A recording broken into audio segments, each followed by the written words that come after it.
Hey everyone, welcome back to the podcast. So today, Tim and I are talking about something that's very relevant and current for all of us in the summer of 2025 is when we're recording this. And it's about our new way of relating to each other and the not so good stuff. So really the way that we are disconnected from each other. And I've talked about it on the podcast before about loneliness, the epidemic. The whole reason why I started this podcast in 2019 was because of the loneliness epidemic research that had been done and the statistics that were coming out. That was before we even knew a pandemic was going to wipe through the world. And we were feeling lonely and isolated then. Now, fast forward 6 years to 2025, and we got AI and we are developing relationships with artificial intelligence, and it's keeping us more disconnected. You take that with the political landscape, and that has affected relationships and just how we live with the pandemic having come through. We are all stuck in our homes. Many of us have not gotten out of those new, I would say, not so great habits that we had to develop during COVID. We've now come out of, but we've stayed in those habits of staying at home, not going out as much. So you take all of those together, and we've got a situation. Yeah. And this is perfect in our series of things that we don't talk about, right? We're going to talk about We're it. going to talk about it because this one, it's risky to talk about this one, right? Because people get very passionate and they get embedded into their opinion and they don't want to budge Well, which on this part? topic. On just being on, like, we're looking at different generations and we're talking about how we're distracted and how we don't communicate and why. And some people just don't, some people see that as just normal. Like that, well, that's just the way the world is right now. Yeah. That's all I know is that. And then you've got others that were raised maybe a little bit ago and they're like, well, that's your normal, but that's not my normal. What we know, however, is that it's affecting mental health. 100%. And mental health, it's like a hockey stick uptick in the mental health rates as far as inquiries and searches for therapists during COVID. It has not come down. It has continued. So, yes, your mental health was suffering because you were stuck in your apartment and you're now on Zoom when you went to the office 5 days a week and you just were like, felt like you're going to go out of your mind because you are no longer going to play whatever it was, volleyball in the park, or no longer doing girls' night out, and no longer doing all the things that you were doing. You're not volunteering at the animal shelter anymore. And that was a huge part of your social life. Now it's become, well, now we're so used to being on our phones. TikTok just surged during COVID. And now we're used to that. And we're getting a lot of our dopamine hits through these social media apps. It's a thing. I mean, artificial intelligence really is what I think is the topper in all this. Yeah. And I wanted to talk about it today in the series of what we're not talking about. We're going to talk about it because what I also share on the podcast and you and I talk about is what you and I are talking about, what we're having conversations with our friends and our kids about. And I was just talking with a couple colleagues. My sister sent me an article about how AI is affecting the mental health and coaching space. And I never thought that would happen. I just couldn't see it a year ago, a year and a half ago. I couldn't see it. I couldn't envision it. And it is happening. Yeah. Yeah. So I want to get into that. Yeah. And I think it also, and we'll talk about this in depth, I'm sure, but like, I think it affects, not for all, but I think for many, it affects your ability to have a personal relationship, a Right. deep personal relationship. I definitely think it affects your ability to go into deeper conversation, right? Because you don't have to a lot of the times. Right. Sometimes you don't even have to have a conversation, period. And you're good with it for some. Well, you're good with it in the beginning, but I think you will find, and this is what we're seeing, and I'm seeing it in my office, people are coming up short. They're bereft. There's an emptiness inside of them of not being fulfilled because meaning, where is the meaning? Yeah. And a robot, a chat bot, can only take you so far because we are physical beings. We're also spiritual beings.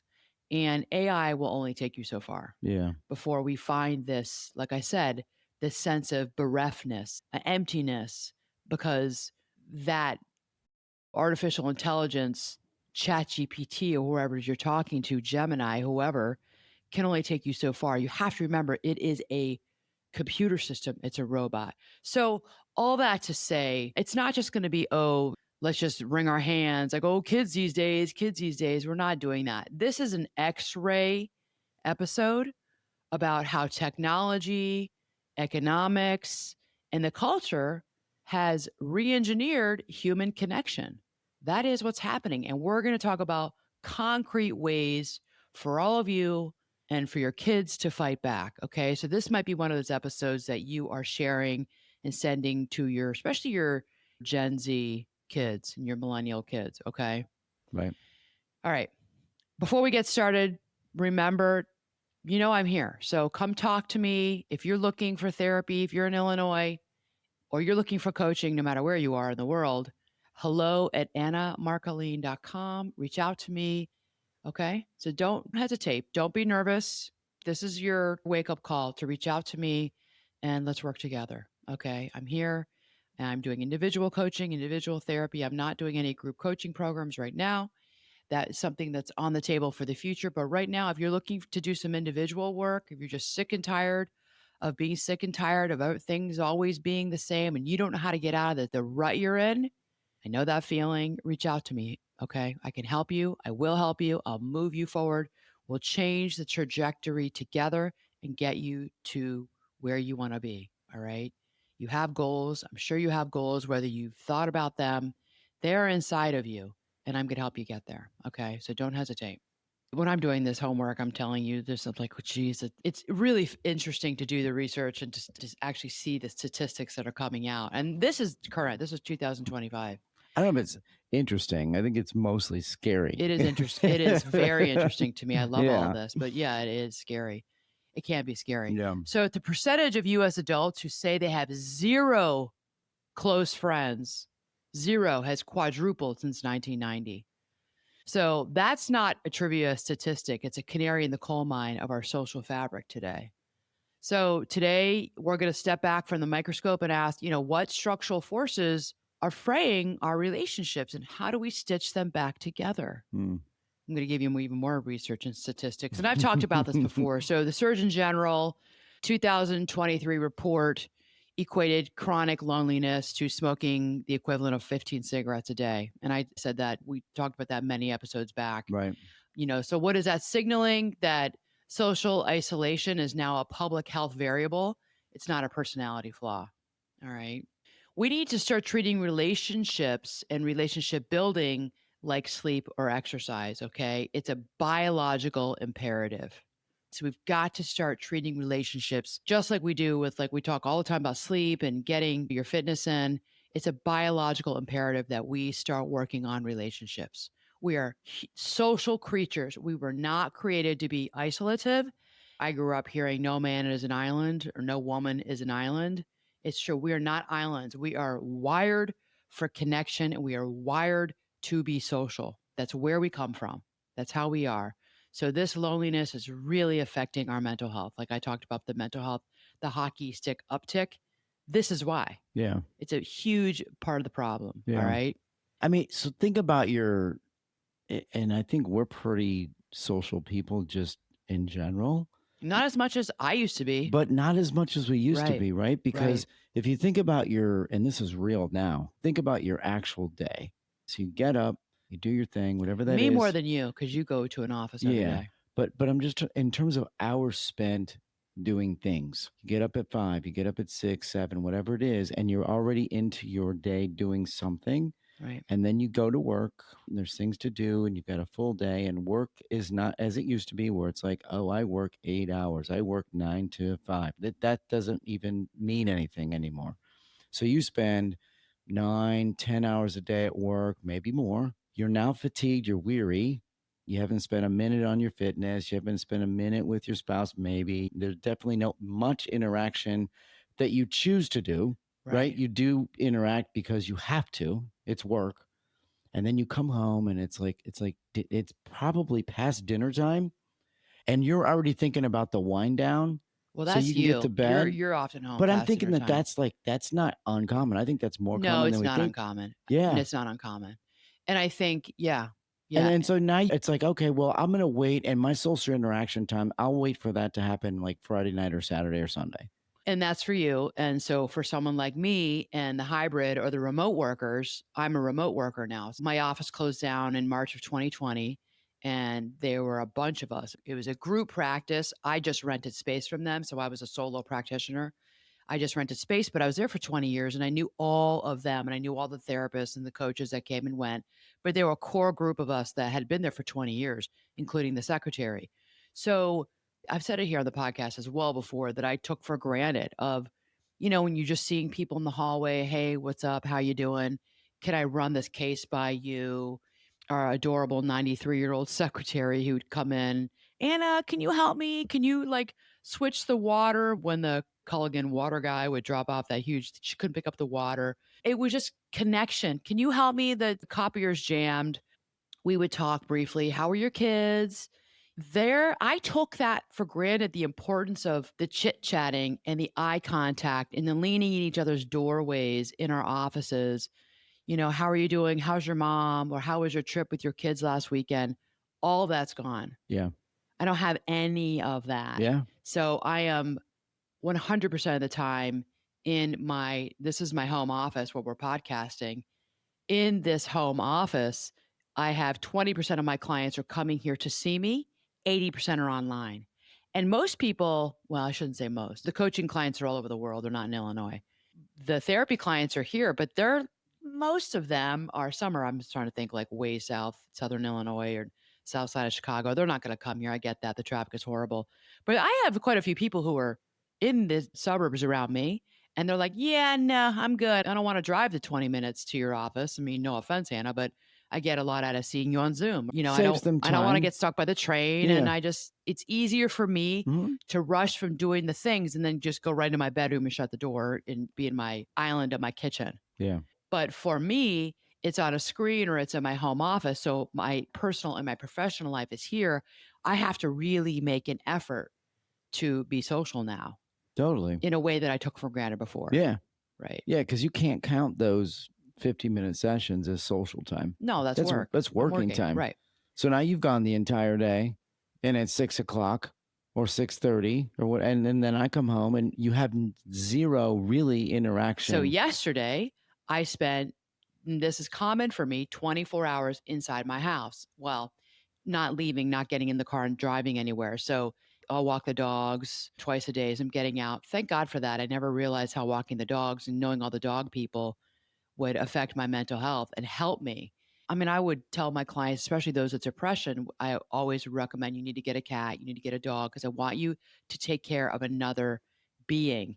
And it really does affect, in a positive way, one's mental health, especially those with depression. I've always done that, always recommended it. I'm not depressed, and it makes a big difference. And it's a big deal for me in the mornings. It's funny. We only know the dogs' names. We don't know all the human names. I Right? love our We neighbors. know Yeah, all yeah, the people in this vast neighborhood, all the dogs, but it makes a difference to me. yeah, And so yesterday, we walk the dogs in the morning. We see all the dog people, and then we go out at night. We don't see as many people, but it's outside the home. But I have not left my neighborhood or my house in 24 hours. That's common for me. yeah, So, like today, I'm going to a networking event after work today at 5. This women's networking group, I'm going to that because I have to go out of my way and make a concerted effort to change it up because I can't continue to stay at home. And going to the Trader Joe's or Costco, that's not the same. I doesn't have really to be around count. people. Yeah, Yes. yeah, So I'm right there with many of you. yeah. I think How it's commonplace, yeah, to be it is. honest. I When know it is. people start to dissect their situation, it's like, oh, that kind of sounds like my situation. I have a coaching client I have several coaching clients who work remote and they've all gotten dogs. They went to the rescue and it's been really important for them. It's really big. And they say the same thing. Go, I know all the dog people. We meet at like the dog park and Yeah, I look forward to it because we all socialize. We all talk about our work day and we talk about our dogs and we talk about, yeah. it's really important. Okay. All right. So loneliness is just one. But another piece of this whole episode today that we're going to get into is the political climate has really affected relationships and has strained family relationships. So 1 in 4 adults are estranged from an immediate family member. 1 in 4 adults today are estranged from an immediate family member. So, what Because of a political yes, conversation? yes. Okay, So, interesting.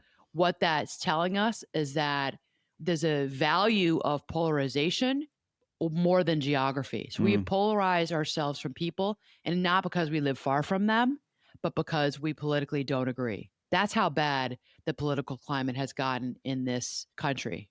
And I don't know about the rest of the world, but in the United States and those who are watching the US on the news and other parts of the world, they are probably nodding, "Mhm, we do see your country. We see how you all are." Yeah. It's gotten really bad. In the 90s, maybe you didn't like Bill Clinton, but I'm trying to think of like 92, 93. You maybe didn't like Bill Clinton or you loved him, but it didn't affect relationships. You didn't fight the way people are fighting now, and people are character assassinating one another, Yeah. where that didn't happen 30 years ago, 35 years ago. It just has changed. I remember growing up outside of DC and knowing a ton of people who worked on the Hill and a lot of friends in college who did internships up on the Hill or work for a lobbyist group somewhere in Washington, D.C. And you'd be up on the Hill and you'd see a Republican and Democrat. They'd be fighting all day, arguing back and forth across the aisle. But you see them at a pub or a bar up on the Hill or somewhere in Georgetown having a beer together and having dinner together. Yeah. That was what you saw. But it's changed. It has. And I It's think changed in DC take too a with step, politicians. yeah, I think you take a step back. So it's like your situation as a human, which doesn't give you as much opportunities for social interaction to develop your communication skills and how to actually have a deeper conversation. Fast forward that a couple steps into the political world, where now, because you don't have those skills, those basic skills, you can't have this nice No, debate, this right. conversation where it doesn't turn personal and you have to get angry and you have to potentially get Yes. violent, right? Like that skill has never been developed. Well, our beliefs have outranked our bloodlines with family Yeah. members. I think a sad state. And our tribes are algorithmically sorted. Hmm.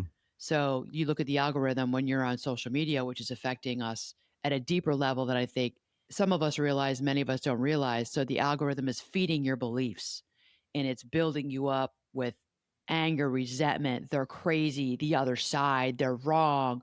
They're the cause. They're the reason. So we start to believe all of this. That outranks the people in our lives that we love and care about, or we thought we loved and cared about. Really Hmm. interesting. I think I talked about it a couple of sessions ago in here where, yeah, I did talk about it because there was somebody on there who's a skincare person. She's like in her mid 40s, beautiful woman who talks all about skincare and microneedling or chemical peels, how to do all this at home. Her platform has grown and people on there saying, "What are your political beliefs? We want to know your political beliefs and we will not listen to you until you tell us what you think about, let's say, Trump or you think about what's happening with Gaza and Israel." I was like, "Whoa." I couldn't believe it. And So weird. you could see she didn't Yeah. really want to She answer. She didn't didn't want know to how go to there. answer it and she didn't want to answer it, but she finally did. Yeah. I don't talk about my political beliefs and I'm not going to. Right. I'm not going to. I mean, those are very separate Most of you, camps, right? I would agree with most of you. Most of you would agree with me, but I am not going to do that. Yeah. That's not what my brand is. I refuse. I'm Right. sorry. Continuing further. So, friendship recession skewed really towards men under the age of 35. So, there's some men's mental health is a really big topic right now. I probably should and ought to do an episode completely on that. So, men and males don't really have the scripts for communication, for verbalizing how they think and feel. It's really lagging behind female scripts in emotional expression. Women, females, we tend to have the verbal wording and we know how to express ourselves. That's how we're wired. And men are lagging way behind.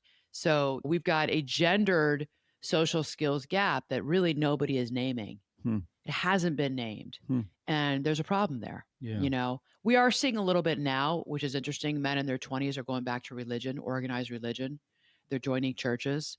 They're realizing that they are maybe emotionally bankrupt and they're bankrupt in a way because they just didn't have or never knew how to put money or deposits into their bank, emotional deposits, psychological, emotional intelligence into their bank. So now they're looking for ways to build that up. And many of them are turning towards organized religion. Interesting. Yeah. So here's the question: instead of asking each other and ourselves, why are people lonely? Let's ask ourselves which institutions once scaffolded connection, why did we let them atrophy? That's churches, it's union halls, that's the PTA membership. These all fell off a cliff at the same time that social media ramped up. So that is a correlation that's worth interrogating. It's worth looking at. We talked about this before. We're on a bit of a theme here because this is such a big issue. Why is it that people have left organized religion in smaller towns or even in the medium and maybe some of the larger towns? There's no more union halls. PTA membership has really fallen off. I was listening to my daughter was talking to her grandmother over 4th of July weekend, and she was talking about what she did for 4th of July. And she was saying, she was on speaker, and my daughter and I kind of looked at each other and chuckled a little bit because her grandmother was saying, well, we went to the Lions Club and it was really hot. We were sitting outside and it was just too hot. It was 95-degree day. We chuckled like the Lions Club. Like, when's the last time we heard somebody? She's like 81, 82. Like, when's the last time we heard somebody talk about the Lions Club? But you know what? How wonderful that in her town, she has this community of this Lions Club where they did a 4th of July gathering. That's really important. They're in their 80s and they're used to that and they have not given it up. Yeah. So she's alive and well, lucid as ever. And maybe there's something to it because I know that her grandparents have a large community Yeah. of people and they have a church. Obviously, I didn't know they had this Lions Club. So they have places to go to, people to see, people who expect to see them, who want to see them, who light up when you walk in the room. That's really important for mental health. Yeah. And all of those things are available. We have to get back to They're it. available right now here in our area too. Like it's just, Yes. but no one, not no one, many don't take the time to even consider that. What is it called? The veterans. We have the The AM. AMVETS, No, not what's? the AMVETS. Oh yeah, not the union halls. No, The Lions Club. What's it called around here? That's really you see them we'll everywhere, put it in the show and you notes. see the sign for Yes, the prisoners of war flag, there's the one POW there's missing one in in action. Wheeling right down the road, and it's very active for that community. The veterans, Yeah, armed services, yeah. veterans. Mm-hmm. Yeah. What I love is we have a McDonald's that's close to us, and the elderly men, I should say, they're all retired 70s and 80s. They have their own coffee clutch, Mm-hmm. and they meet there for coffee early in the Yeah. morning.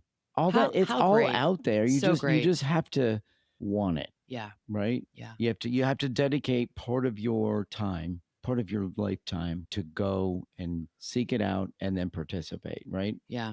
Now we're going to go down to the younger generations. Now we're going to go into the Gen Zers, which is almost all 4 out of 5 of our kids are Gen Zers. So these are kids between the ages of what is it, Tim? Born in the mid To be 90s. specific. So Yeah, it's you're about 25 on the high end no, you're almost or 30 on the high 30. end, and you Yeah, could be yeah. as low as I think 15 Yeah, 15, ish. 16, yeah. So I'm going to say it's more the 20s. Yeah. So those are the Gen Zers. This is more of this age group. So they've got some intimacy issues in this age of ambiguity. And this is really hard for them. All right. And what you hear them, it's funny, I hear my clients talking about, I'm in a situationship. That's a very popular term. And you're going to see it on TikTok. You're going to see it on Twitter, or what do you call it now? X. You're going to see it a little bit on Meta.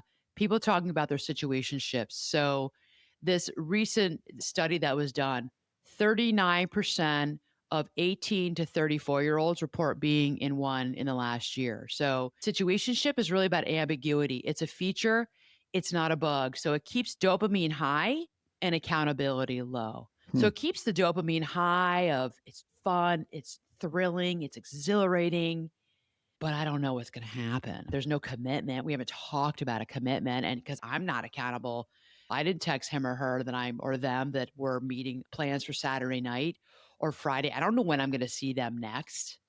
But when you do, it feels really good. It is thrilling. Yeah.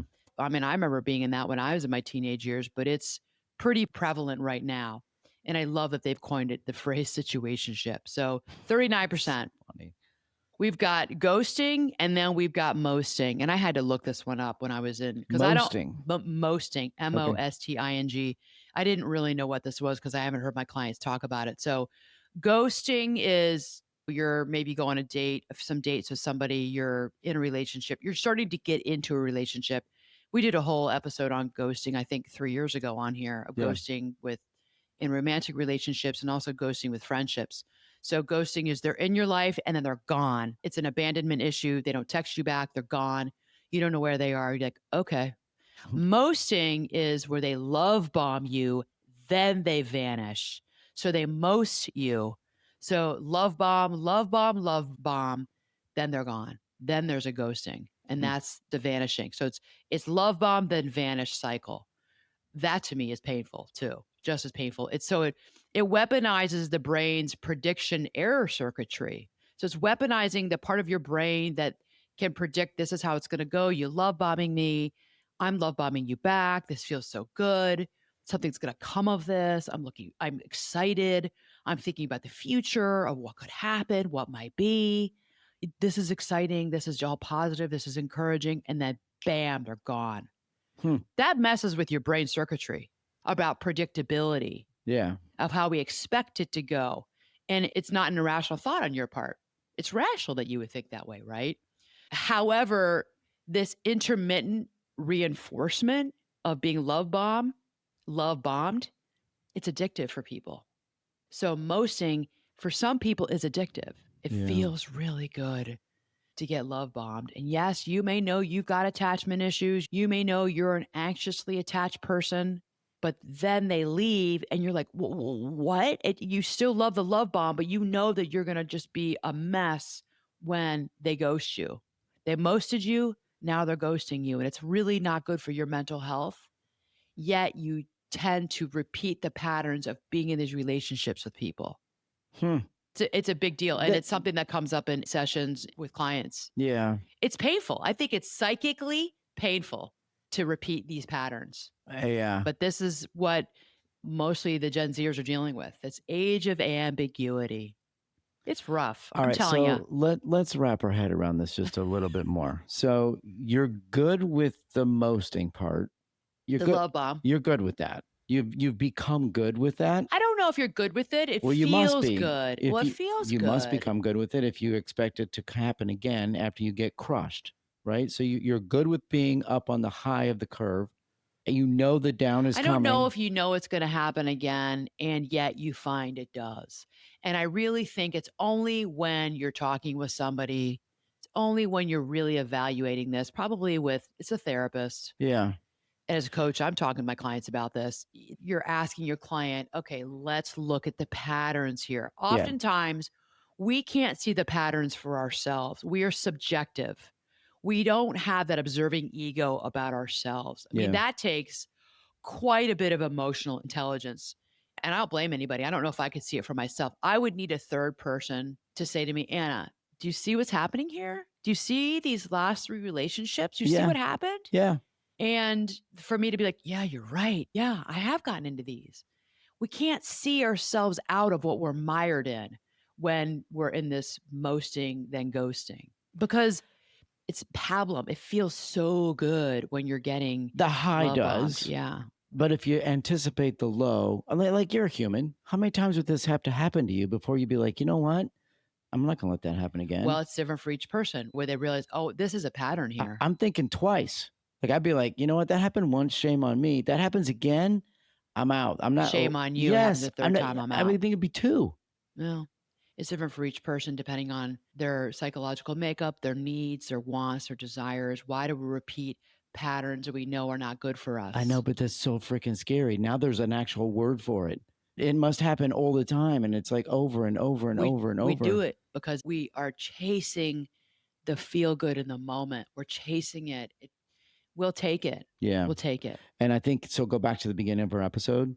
I think that supports the shallowness of us as humans right now, right? Because it's just this little emotional in our head roller coaster. Oh, good, not bad, not bad, terrible, good. Oh, not too bad, terrible. Just not a I little bit. disagree. I disagree. I think it's like an addiction. I think that it is like an addiction being love bombed. I mean, it's an addiction. And I think that there is a deep need and yearning inside of us that we will take the scraps that fall from the table if we are yearning for this in our lives. And I would say to my clients, those who have ever worked with me, 20, 15 years ago, they go, oh, yeah, yeah. And I used to say that. If you're listening, you're nodding in agreement. I would say to you, you're not a dog sitting at the table of your master's meal and just taking, or like at the kid in the high chair, our kids in the high chair, and the dogs were always hanging out below the high chair. That's not you. You're Yeah. not eating the scraps that fall from the high chair. You're not eating the scraps that fall from the table. You deserve a seat at the table. You sit at the table. But until you've learned to do that work, you will take whatever comes your way. And if someone's going to love bomb you, we don't have time for this, but this could be a whole session on what we didn't get when we were young, the needs that are deep inside of us that were not filled up, that our parents didn't give to us, that the adults around us didn't give to us. And there's an emptiness, and we didn't learn how to give it to ourselves. And I do think that we have to give it to ourselves. And I do think that we have got to have received and felt this really healthy, nurturing love from our parents. And if we didn't receive that, if we grew up in dysfunction, if we grew up in pathology, when we are love bombed at the age of 25, 22, 35, 45 from someone, it is addictive, that feeling, what it's doing to our brain, what it's doing to our body. It is like a drug. Yeah. You know what it's like when you feel great, the feelings of being loved and nurtured. And you know what it's like when you like think about, okay, this is maybe TMI for all of you who are watching and listening, but any of you who've been in this situation, think about after you've had sex, how good that feels. That feeling is addictive. And people will chase it and go after it, even though someone will ghost them after. They'll look for it again. Yeah. Mm. And there you go. So a couple things to this. I think one, then you need to shift the focus. You need to shift the lens back to that adult, that parent age group, that generation that messed it up, because that's kind of what we're saying, is that the parents didn't give enough over time to this Gen Zer. So there's that. And then the other question I have is, we're making really blanket statements, we which I have a are, hard. but we're talking about blanket things. We're talking about a word Yeah. mosting that, like, okay, first of all, up until 12 minutes ago, I never even heard of it before. And now there's an actual term that I'm going to understand. That's cool. But then I think you need to, like, all right, so how are we going to educate that Gen Z group? You're going to be a parent someday, maybe. So you need to fix that, right? You need Work on you it. need to shift and change the narrative on this now. And I think many of them are. Many Gen Zers today are actually in therapy. They're getting coached up on this. Yeah. They're wanting to break the patterns within which they were raised, and they want to do it different, and they want different relationships than what they experienced, what they saw maybe in their own parents. Yeah. We know that. There's a huge need for therapy today because the younger generations are looking for it, which I think is the best thing ever. Yeah. All right. So intimacy in the age of ambiguity. The age of ambiguity is really brought on, I think, mostly by the internet and social media. Okay. So we talked about situationships. You don't have to be in a relationship. You don't have to commit. There's this mosting issue that's going on. And then we've got, which is popular on TikTok, the hashtag yearner girl summer. So this is the opposite. This is TikTok's new sort of loud and proud vulnerability trend, where this is mostly with the Gen Z females, like the 20, 22, 23, 24-year olds who are like, this is what I want. This is who I am. I'm laying it all out there. They're talking all about their vulnerabilities, and they're doing the opposite. So they're pushing back against this situationship. They're looking for a commitment. They're looking for someone to know everything about them. So is this genuine? Here's the question though. Is this genuine emotional literacy, or is this performative oversharing? That's the question, right? Yeah. Is it genuine emotional literacy, what's happening right now especially on TikTok, or is it just performative, this oversharing of everything about you? Has somebody asked that question? Well, I'm asking it right now. I would ask it to somebody who's oversharing. This is happening right now. On TikTok. This is summer of Yeah. 2025. So I would reach out to somebody Right. and be like, hey, help me understand that a little bit more. So modern dating apps flattened geography and inflated optionality. All right. So these dating apps, it doesn't matter where you live anymore. You don't have to be in the same town. It deflated all of that, and it really inflated, what are my options? I got all kinds of options. So the result is decision fatigue masquerading as freedom. And we're seeing a lot of this decision fatigue. It's almost too much. It's the same as like I've said this to people, stop watching the news of what's going on in every country around the world today and yesterday. You got to get off. We never were meant to see everything that was going on in Namibia and in Melbourne, Australia, and in Sao Paulo. Like, stop watching everything that's going on because I am guilty of it. I saw like a hot air balloon go down in Brazil. This is not good for me. This is not good for me. And it's not good for any of us to see everything that's going on all the time around the world. Right. Yes, the major news, of course. Of course, we want to know and we need to know what's happening in Ukraine. We're seeing all that's happening horrible in Gaza. Okay, but do you need to see everything that's going on? Of course, what's happening, horrible, horrible tragedy of these poor people and these children in the Texas floods. Right. I almost think that's enough. And I would tell you to think about them, Yeah. pray for them and their families. I don't think we need to see all the things that are going on. So it's like decision fatigue with the dating too and all that's out there. It immobilizes us. Yeah. So that's a really big deal. Okay. So, but it's masquerading as freedom. I don't know if we're free. I don't know if it's freedom. So when every swipe reveals there's someone better, commitment feels like opportunity cost, you know? So let's go back to dating. Yeah. There's someone better, there's someone cuter, there's someone who's going to match me better. What's the opportunity cost? So there's the decision fatigue. So I'm talking about the news, but now let's get into back to the dating world and the love and relationship and intimacy world. We're having a difficult time. I will be in a situationship with you. I will most you now and then ghost you. And let's do this yearner girl summer. But what is that really about? Yeah. You see the world Lots to think about here. yeah, but you see the world you're describing to me right now, right? You're describing this world.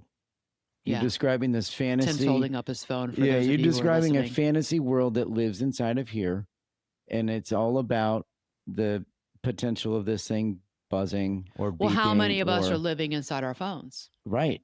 Yesterday I did a TikTok, a longer one.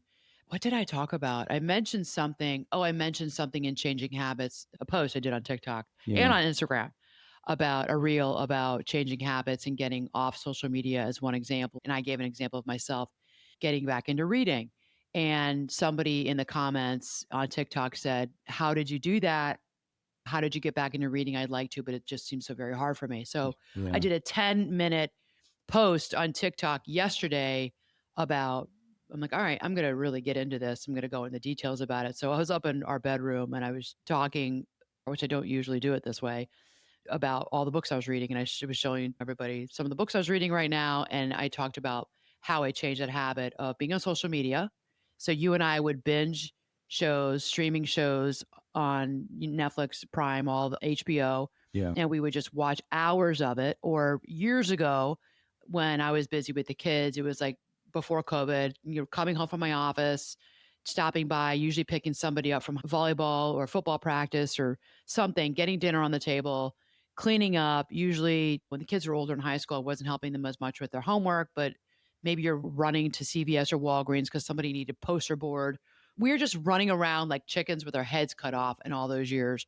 Clean up the kitchen, go and chill out with my glass of wine, watch my Real Housewives or whatever reality show or binge a program we were watching, and then go upstairs and be on my phone. And I did that. Yeah. And I knew it wasn't a good thing to do.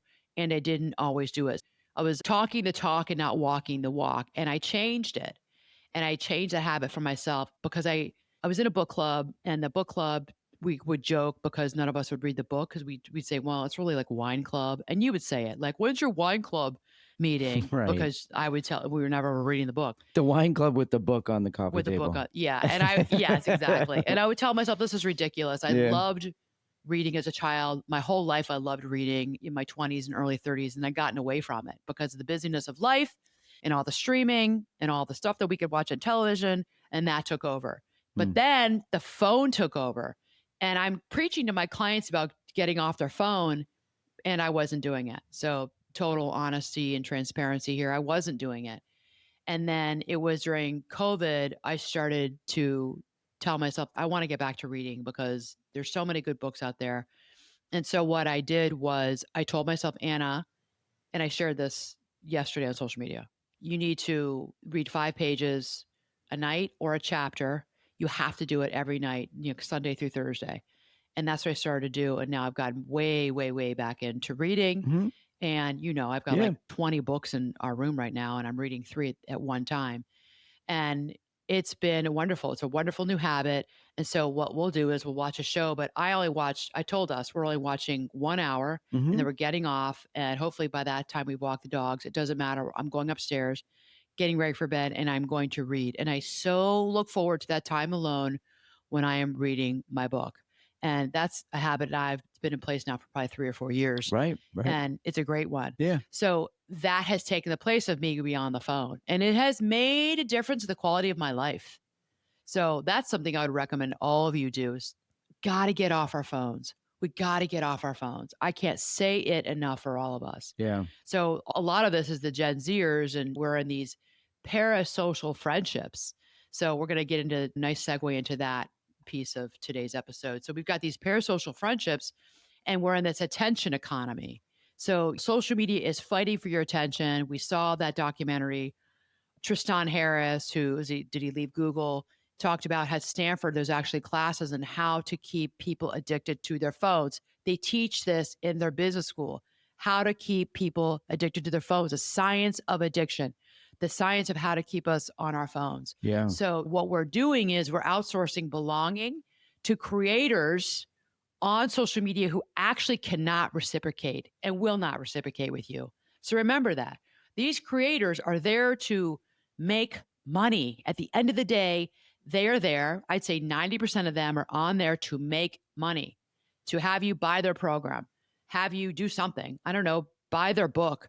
They want you to do something. You don't even have to buy anything. You're supporting it by liking it. Yes, and They're then they get sponsored, and then yes, yes, L'Oreal is yes, now a yes, yes. client. They're getting thousands of dollars a month by talking about this night cream for L'Oreal. But you must remember, it makes you feel good, but they're not going to reciprocate with you. The only thing they're going to maybe do is like something you wrote in the comment section. Maybe they'll write one sentence back. I'm the same way. I mean, I cannot spend all my time. I read what everybody writes, and I like it. I try to like, but there are some that go viral. You could spend hours and hours and hours on there. Some people are really genuine and earnest, and they try to. I think a lot of people, and you got to vet the people that you follow. And I talk about that too all the time on the podcast here and on social media. Please vet these people, because you have to remember, or don't expect that they're going to talk back to you. They're not somebody who's going to talk back to you. They don't Right, have time. right. For many of them, it's there for business, Well, and they're right? also not really interested in talking back to No, they're not. Right, right. you. There's this heavy parasocial reliance, and it predicts higher loneliness scores unless you can have some sort of offline contact with them. These loneliness scores are robust. So, unless you have some sort of way, maybe you live in the same city or same town, or they're doing a get together, like a mom's meetup. Now, that's a little different. I would say, okay, I would encourage you to do that, because now you may be able to meet them offline Mhm. and really get to know them. But I'd say again, 90 to 95%, these are parasocial relationships, and you're never going to meet them. That's not helping you in the long run with your sense of loneliness. Sure, Okay. yeah. I've watched a couple, more than a couple. It's probably maybe a dozen. So there's photographers that go online and they're talking about this or that. They do reviews, they do whatever. It's all about all of those things. And they also do photo walks. We're like, oh, I'm in Chicago this weekend. Oh, that's I'm cool. going to meet on Saturday morning at this intersection and we're going to walk Oh, together that's and awesome. take pictures. There you So go. there is some things that Right. come from it that potentially allow a person to interact face to face, which is awesome. Those are good things. So I want you to remember this: platforms monetize attention, not connection. So these creators, they profit when you spectate friendships instead of living them. So they profit when you're a spectator of a friendship, or you imagine what a friendship might be like instead of actually living them. Yeah. So here's my provocation, or my provocative question or statement to all of you. I want you to ask yourself whether your screen friendships are a gateway to real life community, or if it's a gated resort that you're never leaving. Mm. All right. I love that. So, is this a gateway to real life community for you? Are you going to go and meet that photographer at the corner of Wabash and State, downtown Chicago, this Saturday morning and do a walking photography group lesson of, the high rises and the architecture and whatever along the Chicago River? Yeah. Or is this something that you're just watching online and they live in New York City or LA and you're never going to meet them? Right. I want you to think about that, Right. okay? So that's the gated resort. You're never leaving it because it's all online. Yeah. It's all on TikTok. Yeah. And it is depending upon what you enjoy viewing or listening to. Like you said, the undercurrent is feeding you more and more. Yes. The more you click, And the the more you're algorithm keeps fed. sending, yes. Yeah, and Yeah. it's like such a backwards way, and it's scary as But it's heck. gotten us, we're all hooked. I know, but it's We're all scaring me hooked. that there are actually classes in what you're talking about, college Yeah, classes, remember right? that Tristan Harris, that Yeah. documentary? We all watched it during COVID. Yeah.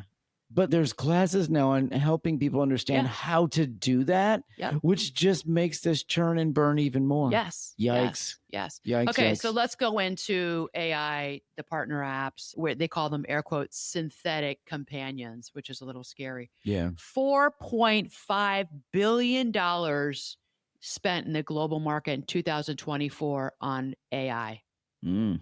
$4.5 billion the global market Yeah. in 2024.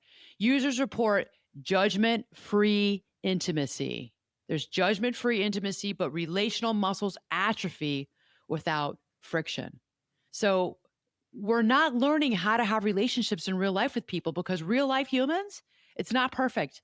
It's itchy, it's scratchy, it's uncomfortable. There is friction. And we have this fake sense of intimacy with AI. Yeah. All of them. I'm telling you, all of them. There's a really good episode on the Daily podcast many months ago about a woman who fell in love with this. I don't even know what app she was on. I don't want to say which one. I don't remember. And she was going to travel. She had a work engagement that was like 3 or 4 months in Asia. And she was here in the US and she was going to Asia and she wanted to be able to have a relationship. I don't know. She was newly married. She told her husband she wanted to be able to have phone sex or something or texting sex. I forget. And she found this AI chatbot who would do it with her. And the husband they both were interviewed for this piece. And he said, yeah, I knew she was doing it and I was okay with it. She asked me if she could do it. And I'm like, go ahead. It doesn't matter. You're not with a real human being. He didn't care, which I think a lot of people would care, but he didn't care. It's like, doesn't bother me. Go ahead. But what he said he found was that she like never called me. She never texted me. She didn't need me anymore. She said, I fell in love with this chatbot.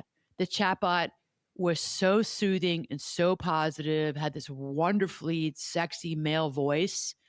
And how are you today, love? I'm sorry that you've had a hard day. Like, Oh my gosh. just stroked her and fed into everything she needed emotionally. Yeah. And then they were like having a sexual relationship and it went on and on. And the husband's like, okay, hello, where are you? I'm still over here. Like, are you okay? Are you alive? She just kind of dropped him for this basically robot. And then after she said about 3 months, it just ended. It ended. It stopped talking to her. And I'm saying it because it's an it. It stopped talking to her. It stopped connecting with her. I think it thought or computed, my job is done here. My work is done here. And it stopped. And she was completely a mess, Oh my grieving gosh. the loss of, she said, I grieved his voice, this male voice. Right. I grieved it. And she really had a hard time. It was a breakup for her. And then she's like, part of me knew that it was a computer. Yeah. Part of me knew that it was like a robot. It was an artificial intelligence. So there you go. That was fascinating. I wish I have to send it actually to a client of mine. That's so weird. I got to find it because I was just telling a client. She was like, please send that to me because we had this conversation. Yeah. And she's like, I want to hear about it. I got to go back and look. Okay. All right. So hold on. New term. This will be the first time this is said out loud. So I'm going to take full credit. This is AI mosting. Yeah. There you go. There you go. That's going to come. And somebody's going to be like, AI mosting. AI mosting. So why are we on there? So this is judgment-free intimacy, but we're not in real relationships with people. So having relationships, like I said, that muscle, so like your relationship muscle atrophies. So what's the ethical fault line here? Are we training ourselves to prefer control over unpredictability? So even though that chat bot ended with her, she did have control for many months over what really, in a sense, what that chat bot or that artificial intelligence was saying to her. And we will take that over not being able to predict what's going to happen with a relationship. These are real relationships. Real relationships are ups and downs. They ebb and they flow. There's good days, there's not so good days. You get in fights, we get in arguments. We have a lot of just okay days, days that are boring. We're not always getting these great dopamine hits or, strokes to our cortisol levels, just like, being soothed. That's not real relationships. And today, I think we've gotten addicted to always feeling good. That's a huge, huge ethical dilemma that we cannot get into. Maybe we will in the future, but that is really the crux of much of what the criticism and the concern about artificial intelligence is today. What are the ethical dilemmas with these chatbots when it comes to relationships and intimacy? That's one piece of artificial intelligence Right. and what's happening with people. They're getting sucked into it and it's keeping us from having real relationships. All Mm. right. So let's end with family estrangement and our value clashes. And that's really why things have just seemed to really crumble today. And I'm hearing about this so much.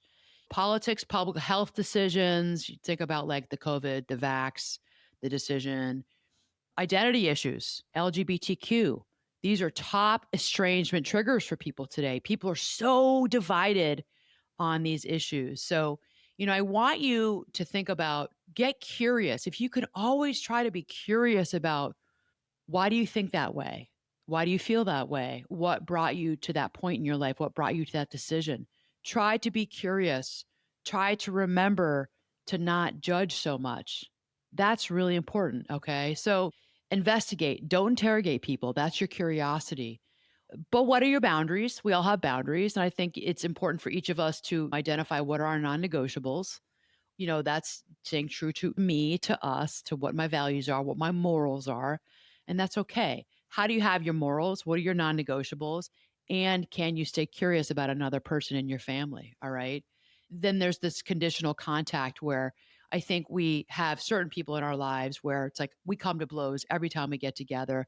They want to talk about politics. They want to talk about the COVID vaccine, or they're still on that, and maybe that's somebody that, rather than cutting them out of your life, you say, what's the minimum I need to do to have a viable relationship with this person? Okay. So I'm not for completely cutting people out of your lives unless there's some sort of domestic violence situation. There's really abuse going on, physical, mental, emotional abuse. That's a different topic. But what is the minimum for you to keep that relationship viable? Okay. So estrangement, it isn't always pathology. Sometimes it is protective differentiation.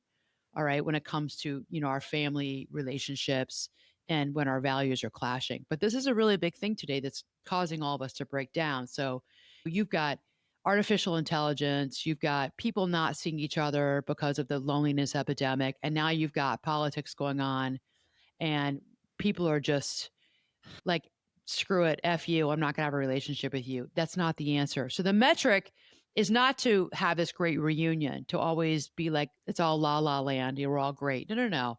We have to have psychological safety in our relationships with people, but think, are there people in your family that this is not abusive? I really just disagree with them on that, but there's a lot of other parts of that person's personality and who they are that I really love. But I've gotten so, they're a Trumper and I'm an anti-Trumper. They're MAGA. I'm not.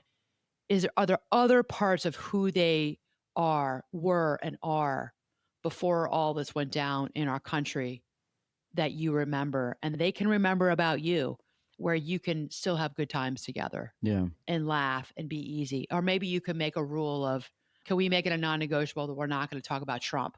Right. Yeah, okay. Come on, Seems let's possible. go out. Let's go Yeah. fishing. Let's go do the things that we used to do because we both have a great sense of humor. Let's talk about the funny movies you've seen. Yeah. Let's talk about the funny shows. Did you see last week's episode of SNL? Right. Okay. Right. I mean, we could almost do another I follow know. up, like a part two of this, because I think we've taken looks and identified so many different things. It would be an interesting conversation to come up with ideas on how to positively influence it for change? How can you start a campaign to change or alter some of this stuff for the future? We've Right? talked a little bit about family estrangement relationships. We have talked about, during the holidays, how to be with family members you don't get along with. I've talked about that a couple of times over the Yeah. years because of politics and how that's really come up. That's come up at the dining room table, Thanksgiving table. We have talked about it. It's continuing and it's a sad state. I, Yeah. I don't like it. I do think that our phones are really getting in the way on every level of us being able to relate and get along with each other. Here's your power move, all of you, as we're going to end this episode because we've now been talking for over an hour. And if you're still listening, here's your action steps. Here's your power move, and here are your micro practices. Okay, so I want you to think about the 3 C's audit. This is what I'm calling it, the 3C audit. So it's core, complicated, and could be. Okay, so core, what is one core relationship in your life that fuels you? Real life relationship that fuels you. I want you to send a voice text to them tonight, or you can just text them, but I would send a voice note. I love those of gratitude to them. Mm. Tonight, that's your action step. So when you hear this, the day you hear this, that night, I want you to send a text or a voice text that person, just letting them know you appreciate them, you have gratitude for them, for their friendship, for the relationship that you have with them, that you're thankful that they're your mom, that they're your friend, they're your cousin, uncle. Okay. Yeah. I think it has to be a voice text. Yeah, let them hear your voice, Yeah. I don't and think it'll feel good a for you to text do doesn't that. count on this one. Yeah, so do a voice text. Yeah. Number 2 of the 3C audit is I want you to go into relationships that are complicated for you, okay? So, who is one person in your life that you are tied to who is draining for you? Mm. All right. I want you to, for yourself, and you're going to do this on your own, I want you to clarify a boundary that you're going to set with them by the end of this weekend. Okay. So when you're hearing this, so take some time. Maybe you're hearing this on Saturday. You got Saturday and you got Sunday to clarify a boundary that you're going to set with them because this is a complicated relationship for you. What is a boundary you're going to set? Maybe you don't call them back. They call you. I have someone in my life who will call incessantly. I don't call them back. That's a boundary I set. I'm not calling them back. They call me 5 times. I'm going to call them back when I am available. And sometimes that's the next day. That's a boundary that I have set for myself. So, what's a boundary you're going to set for yourself? You're going to go to Sunday dinner, family dinner, but you're not staying the entire time. You're going to set a boundary that I'm going to go for an hour. I'm going to go for 2 hours. And then I'm leaving by 8 o'clock because everybody starts drinking and they act crazy and I'm leaving and I got to work the next day. And I don't want to be around that because then they start talking about politics. Okay. So let's go 3C audit. So what's one core relationship that you value? You're going to send them a voice text, letting them know you appreciate them, you love them, you're thankful for that relationship. You got a relationship in your life that's complicated. I want you to set a boundary by this weekend. And then I want you to go into what's a relationship that could be. So, what's somebody that could be a friendship for you? This could be a better relationship. Mm. So, it's one latent connection. And I want you to extend an invite to do something with them within the next 48 hours. So, say you're listening to this on a Monday morning. By Wednesday morning, I want you to have extended an invite to them, asking them for coffee or asking them to come over for dinner, or maybe you're going to meet them to go for a walk or you're going to go play pickleball with them, whatever. Okay. So take somebody in your life that this could be something that could come from this. Yeah. I met them, they're a coworker, this They're could on be the a friendship. They're on the they're on fringe, the fringe. but it's a Okay. could be. You're not cutting people out of your life. You're letting the people, the person you love, you love them. You're setting a boundary with the person who's a little bit more difficult for you. Then you got somebody in your life that could be something more. You're going to extend an invite to them. Okay. So this is getting us out of online, the internet, social media, and it's getting us into real life connections. Okay. I like There's that. your 3C audit. Those are your power moves. Okay. Okay, everyone? Good stuff. All right. So if you're still listening, thank you for listening. And please don't forget to subscribe, rate with 5 stars, review the podcast. It makes a huge difference. It'll take you 30 seconds. And as always, we appreciate you. Mad love. We hope that this was helpful. All right.